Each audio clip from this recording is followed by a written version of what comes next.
You are listening to the Night and Day podcast, featuring the interview archives of Western New York music writer Thom Jennings. Thom has interviewed some of the biggest names in music and entertainment, and now you can enjoy these never-before-heard interviews. Here's your host, Thom Jennings. Welcome once again to another edition of Night and Day. I am Thom Jennings, your host, and this episode will finish up our Four from Foreigner groupings. I've got two interviews this week with two different lead singers from Foreigner. We've got Kelly Hansen, who is the current lead singer of Foreigner, and an additional interview with Rochester native and original Foreigner lead singer Lou Gramm. If you go back in the archives, you can find the other interview that I did with Lou Gramm that's already posted up there. This is one that was a couple years afterwards, and by this time there was already beginning to be some talk of Lou performing on stage with Foreigner for their 40th anniversary, which did wind up happening. So a nice reunion of sorts with Lou Gramm and Mick Jones, who for many years were not really getting along. And I think if you read the Lou Gramm autobiography, you could see there was certainly some hard feelings there, but age mellows us all out, doesn't it? Anyhow, these two lead singers, we'll start out with Kelly Hansen, and Kelly Hansen being the current Foreigner lead singer is actually one of four lead singers in the history of the band. One lasted for about a millisecond. That's Chaz West. He was the lead singer in Jason Bonham's group, and he performed, as I said, I believe he only performed for one show when Jason Bonham had talked to Mick Jones into reuniting or recreating Foreigner, however you want to look at it. And eventually Kelly Hansen was brought in. Kelly's voice sounds a lot like Lou Gramm's and probably comparable to, let's say, Arnold's voice and Steve Perry's voice in Journey. But stage presence, totally different. And Kelly is more of maybe a dynamic performer along the lines of a Sammy Hagar and, kind of a big showman type, whereas Lou Gramm was more of maybe a Robert Plant type, somebody who had a certain rock star quality but didn't necessarily have to run around the stage. Again, two different styles. It's a matter of preference of which you like better. I've seen them both perform. I think they're both amazing. I don't really pick sides. I think in some ways it's worked out best for Lou to do some solo stuff and some things that he's wanted to do, and worked out for Mick that he's been able to continue the Foreigner legacy and, introduce a lot of people to Lou Gramm's voice. The other lead singer that I didn't mention was a guy named Johnny Edwards. He appeared on one Foreigner album called Unusual Heat. It was, I guess, the second least commercially popular of all the Foreigner albums behind Mr. Moonlight, which is a Lou Gramm led album. It's an amazing album. I don't know if you go back and listen to Mr. Moonlight, you just kind of scratch your head and go, why didn't this thing become more popular? It was really a fantastic album. But Lou suffered that with Shadow King as well. Shadow King was a band that probably deserved more commercial success than they had. But anyhow, we'll start out with Kelly Hansen. We had some local angles on this, so we talked a little bit about Medina, New York, which is close to where I live. And then we'll come back very briefly, and I'll set you up for the Lou Gramm interview. But right now, Kelly Hansen. Kelly Hansen.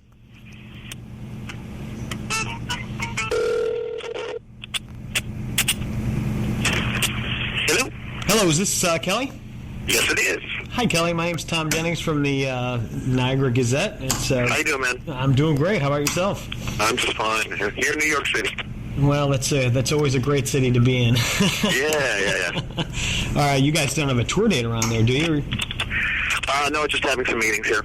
Okay. Well, very cool. And food. Yeah. John Lappin, your publicist, is just a great guy to work with. I really appreciate him setting this up like he did. Oh, good. And, I'll start out with, this may seem a little unusual, but on occasion my wife's actually impressed with somebody that I'm speaking to that day, and you fell in that category, and she wanted me to relate that she loves the song When It Comes to Love from Can't Slow Down. So I believe you're a co-writer on that. Can you maybe start out with that, talking a little bit about that song? Well, the whole album process that we did for the Can't Slow Down album, which came out in late 2009, was really a process that started in 08, the last quarter of 08 and through 09, and we were on tour in America and Europe while we were working on that record, and the core of the writing was really done by Mick Jones, myself, and the co-producer Marty Fredrickson.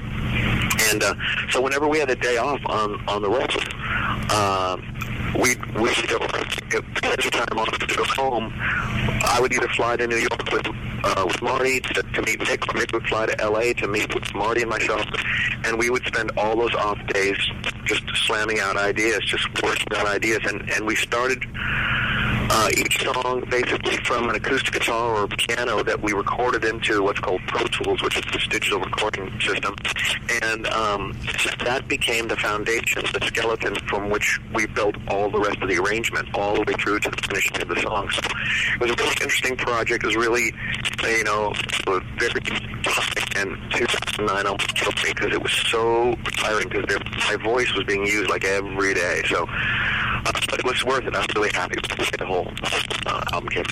Yeah, it's a great album. I know when you played in the show where oops, hello? I lost the call. Just had a bad connection.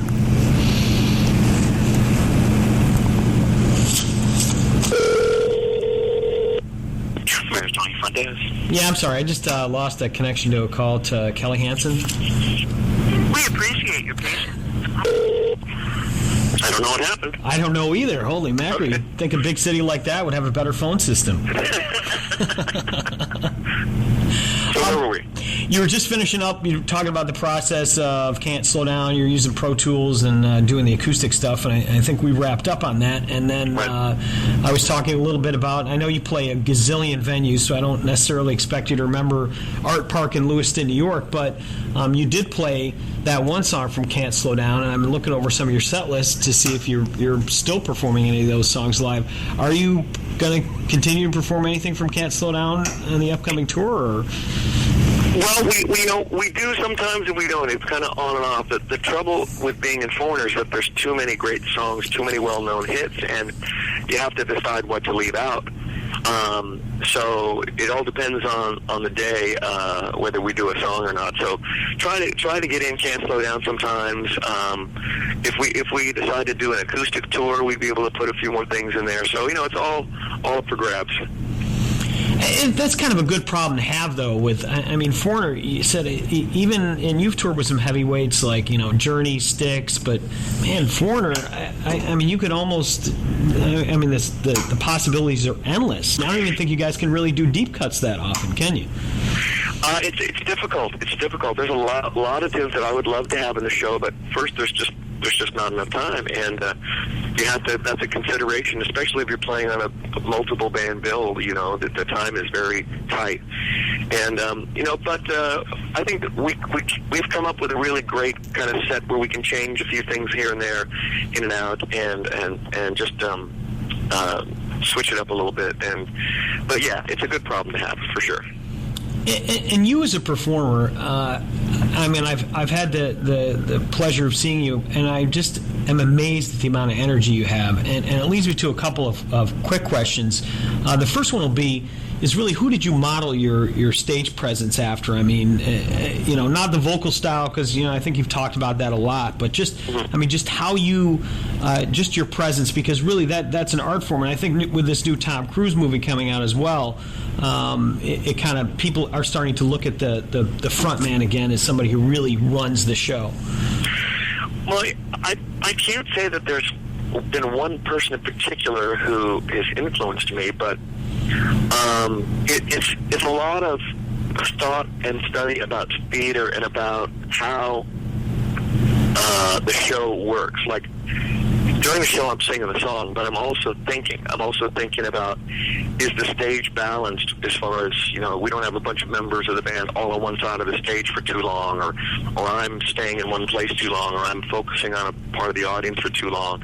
You're always thinking about, where you need to change it up to keep it going, to keep the energy moving, and to get the audience. That's always my goal, is to really win over the people. And it's a nonstop process on stage of where do I go, what do I do, what should I say to keep it going in the direction that I want, and to get the reaction that I want, because that's what I feel that real old school entertainment is about. There's a lot of bands that go out there and they just stand there and they sing and they go, I'm just so genius that the beauty and majesty of my voice will just, rock your world and make it worth the $150 you paid. And I'm just not from that school, so. Yeah, and it's great. And I'm wondering, when you originally auditioned for Foreigner, I believe it was just through an audio audition. So when Mick first saw you as a performer, was he floored? Did he give you any advice, or did he just embrace your style? I think it was funny because we had like 5 days to rehearse for the first show, and in rehearsals you're not really doing your full thing all the time. And then the last couple days, I was kind of trying to find where my marks would be, where I would go, what I would do. But then once you get on the live stage, it's a completely different thing, because it's a full-on 100%. I think he was surprised. I would run around the audience and do stuff. So, but I think that's one of the things that he really liked about what I was doing. Yeah, because Lou Gramm, and even before that, he was in Spooky Tooth. He's been kind of and Mick's a fairly reserved guy on stage as well. So it was a big change. Well, I think anytime you're adding the right kind of energy, because there's a lot of energy that's just a bunch of noise. But if you're adding the right kind of energy, it definitely adds to the show, and hopefully that's what I'm adding. And I've got to ask this. Just the amount of energy that you put into the show. Do you have are you a very health conscious guy? You've been around the industry enough. I believe you were friends with guys like, or knew, Gary Moore, Kevin Dubrow, who, died young because of excesses or whatever the case may be. Right. And Gary, I saw Gary just a few months before he died. We played with him at the High Voltage Festival in London. So are you very health conscious then? I'm health conscious. Well, I've never done cocaine, if that's what you mean, because I was always worried about my voice, so I've never even done that ever once. And I think what really keeps me going is yes, I try to pay attention somewhat to my health and everything, and the older you get, the harder it is. But I think it's the desire to put on a great show and win the crowd over. That's really what keeps the energy going. It's kind of plus it's kind of a catharsis. It's kind of this great. There's if everybody had a place where they could go and be really uninhibited and get out all of their frustrations and their energy and everything, it would make everybody, I think, much more relaxed. I get a chance to kind of do that. So yeah, because I really wasn't looking towards the drugs. I was just looking at just the amount of energy that you expend as an individual. Whether you were working out, whether there was some kind of regimen involved. Because let's face it, a lot of guys, they get into their 40s or whatever, and they're spent. They have a hard time really keeping up the level of performance that you've been able to put forth. Well, the first thing is that you have to remember is that I'm doing. And I've always have done when I was in my previous band, Hurricane and stuff. I'm doing songs that are hard to sing and they take a lot of air. And I've been singing since I was younger, so I think I probably have a larger lung capacity than the normal person. And that allows you to be able to really do a lot of aerobic kind of stuff on stage, I think. And if I stop for 5 or 6 weeks, it takes me a while to get back up to speed again. So you have to be conscious of that. But really having to sing those songs, fill your lungs up, and deliver those songs, and still run around, it really creates this really great cardio kind of aerobic thing that you have. Like my resting heart rate sometimes, when I measure it in the morning, sometimes it's like 48. So I think that has a lot to do with it. Wow, that's incredible. Now you guys are doing a program, and I think you've done it for a while, where you bring in high school choruses to sing "I Want to Know What Love Is." And now, is the band itself actually involved in the process, or is that all done on the local level? That's done on the local level. John handles a lot of that. But what the idea is that either we reach out to a radio station to do a contest, or we'll do some other kind of contest, or we'll reach out to schools directly and have a high school choir come and sing with us on stage, and we'll donate some money to their music program. And what this is about, and we do this in conjunction with the Grammy Foundation, is about raising awareness about the fact that the first thing that gets removed from school programs when there's budget cuts is usually something like the music program. And the problem with that, I think, is that when a student studies the arts, such as music, drama, and literature, they have a whole world opened up to them that's outside of their small bubble. And when you I like to say, when you expand your mind, you let in others, you let in tolerance, you let in experience, you let in life, and that makes a more well-rounded person.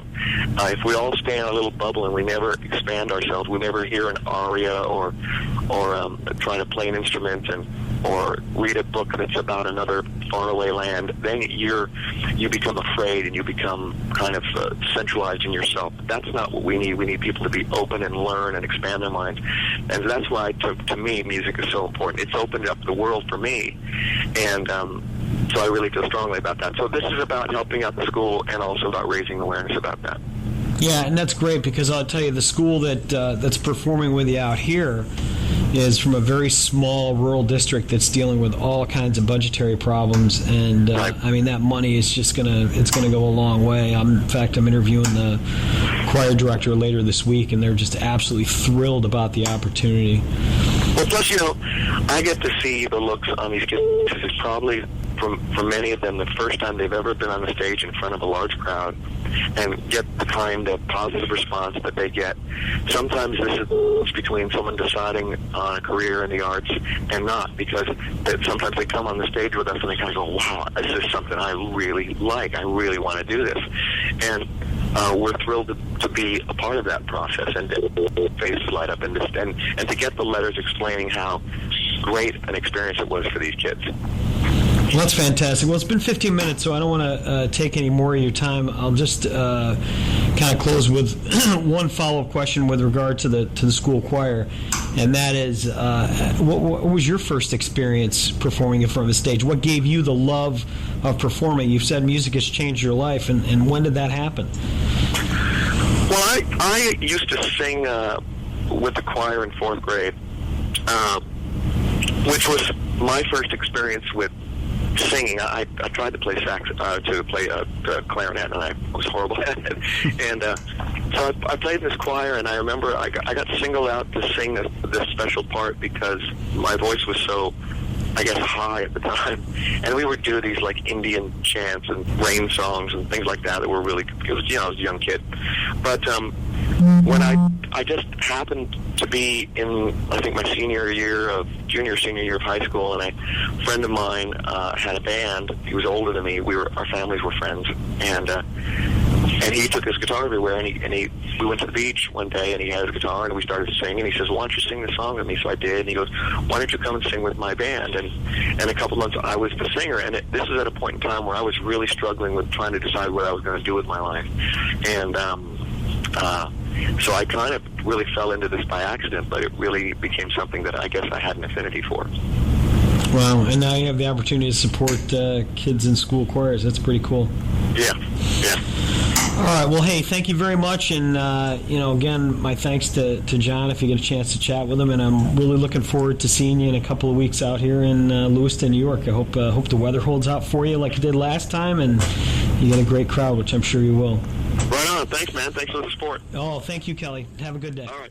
Okay, bye-bye. Well, I hope you enjoyed that one. And now the other lead singer, it's hard to even think that was another lead singer, but yes, Luke Gramm is really the guy that most people consider to be the lead singer Foreigner. And we'll do a second interview with Lou.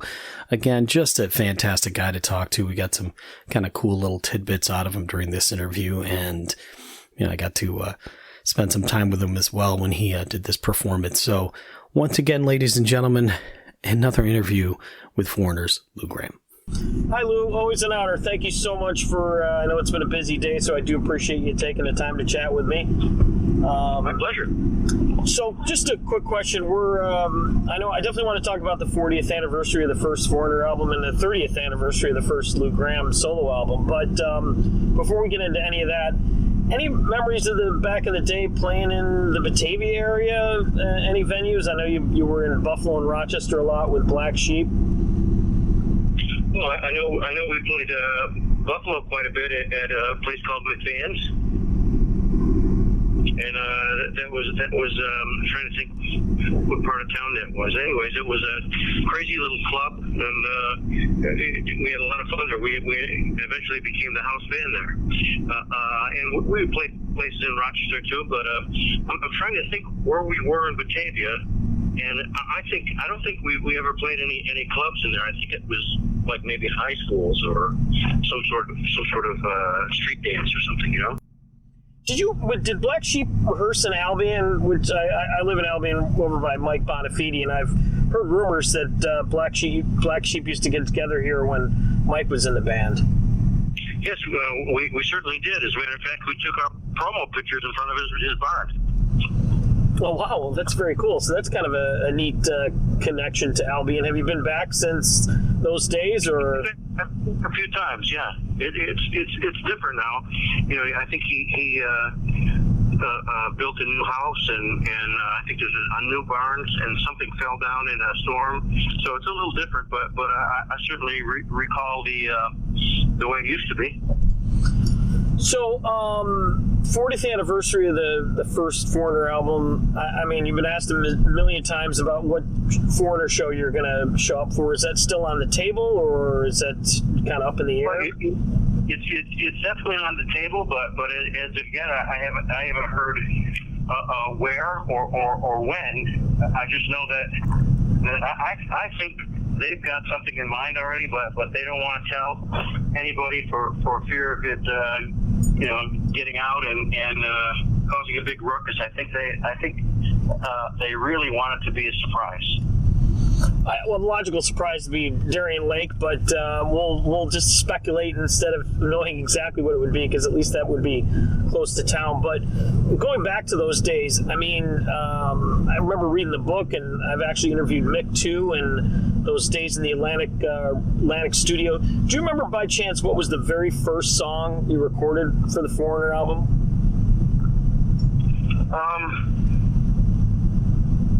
I think it was Long Way From Home. And I'm not 100% sure, but that's kind of what I think. And that was that the first song you wrote with Mick Jones as well? Yes, it was. I mean, how did that process work when we first worked together? I assume that you had a major hand in the lyrics and the theme, because it was speaking about your going to New York City from Rochester.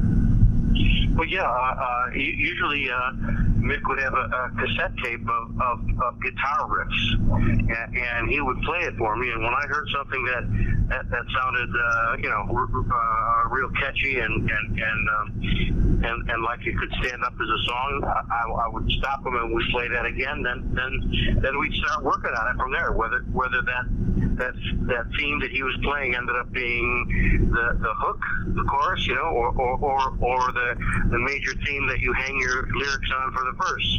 It was either one or the other, and that kind of was our launching point in terms of making it a song.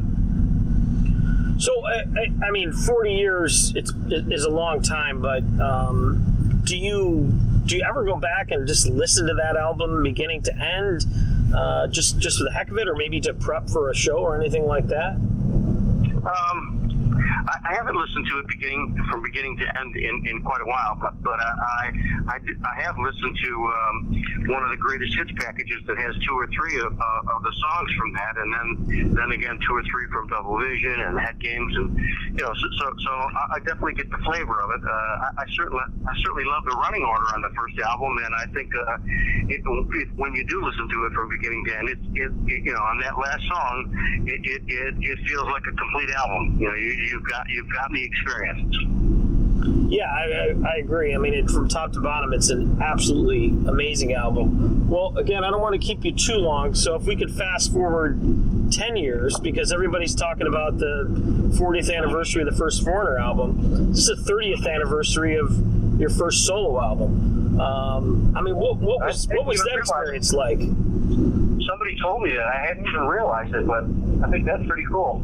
I think it's very cool. It's a great album. There's a couple of, I assume you're still playing a couple solo songs in the set, maybe Ready or Not or Midnight Blue. Yep.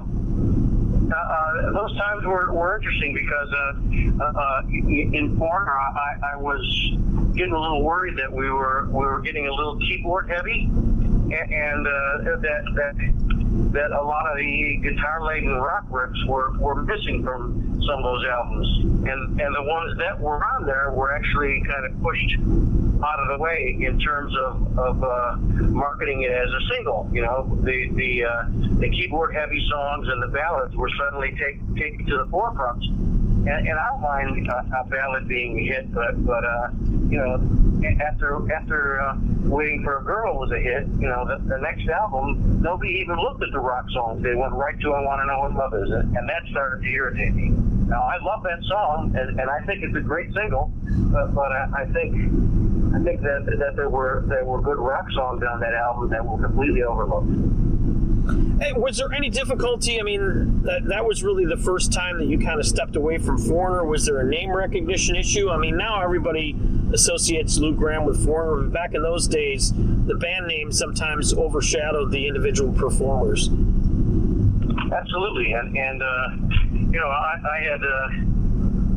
had talked to some of the guys and let them know that I had enough songs to do my own album, and that it was a desire of mine to do that, and I kind of told them why too, and that it would actually work in our favor because I just didn't want people to think we were all going soft, So I thought if I released a solo album that was more up tempo, it would reflect in a positive way on Foreigner.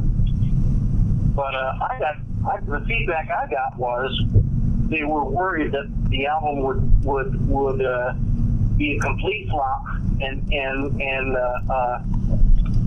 be something that would shine negatively on Foreigner, and they didn't want that at the time. They couldn't take the chance of that happening. Huh, that's weird, but I guess you think about I guess a lot of bands, it's sort of the beginning and the end when you see somebody recording solo. But Mick and his wife went off on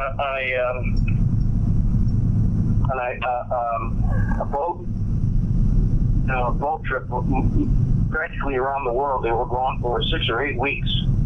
And in those weeks, I got permission from Atlantic Records. I got a budget, and honestly, by the time Mick came back, the album was just about ready to be released. Yeah, tremendous album. So, from my understanding, and this will be my last question, you've got a new album in the works as well. What's the status on that? I mean, the last album with the Lou Gramm Band was a Christian album. Is this a Christian album as well? Is it more of a rock album, or what can fans expect? The straight ahead rock album, and we've been working on songs for the last 18 months, and we've got some good ones. We just have to do some listening ourselves and record more songs than we need, and just pick the best ones in the end, So I know you talked about retiring. It doesn't sound like you're getting there anytime soon. You got a great backing band right now. They play with a lot of energy, and new album on the forefront. Am I taking it to hear that where you haven't heard the last of Lou Gramm? Well, I'm going to test the waters in terms of, I don't want to put another album out and just have it kind of after a month wither away. Like no radio airplay, no. I know radio's crazy these days, and here 15, 20 years ago, we were getting more airplay than a lot of people, and now the radio situation is they won't touch us. So I'm not going to beat my head against a rock. I will try and rely on areas that we can have a little control over to get the album played. Like the computer and hopefully my friends in the radio business will not have a problem playing a few choice cuts. You know what I mean? Absolutely, and I'm sure you'll be able to sell a bunch of them at live shows as well. But absolutely. Hey, listen, thank you so much. You've created a lot of great memories for me and a lot of people. We're really looking forward to seeing you out in Batavia. I'm sure it's going to be a great night, and again, looking forward to it. And give my best to Bob. Tom, thanks so much for putting this together at the last minute. I sure will. Are you going to be there at the show? Oh yeah, absolutely. Would not miss it. Very, very excited. So. One of my Bob get you some stage passes and come back and say hi, will you? Absolutely will. Sounds good. All right, thanks so much, Lou. You're very welcome. All right, bye-bye. Thanks as always for taking the time to listen. I do appreciate it. Hope you've enjoyed these 4 foreigner interviews. First one with Mick Jones. Rare interview with Mick Jones. Really enjoyed that one. 2 interviews with Lou Gramm and another with Kelly Hansen. We've got some other foreigner stuff with Tom Gimbel. We'll probably post at a later date. We've got some other artists that we got to get to. And I guess that's about it. We'll hopefully have some stuff up in the next 3 weeks. If you have any requests, and maybe that I spoke to a particular artist and you'd like me to post it, just email me at Thom, Thom, at caroniamediagroup.com. That's CARONIA mediagroup.com, and we look forward to seeing you, who knows, maybe the next concert that I'm going to. Thanks again.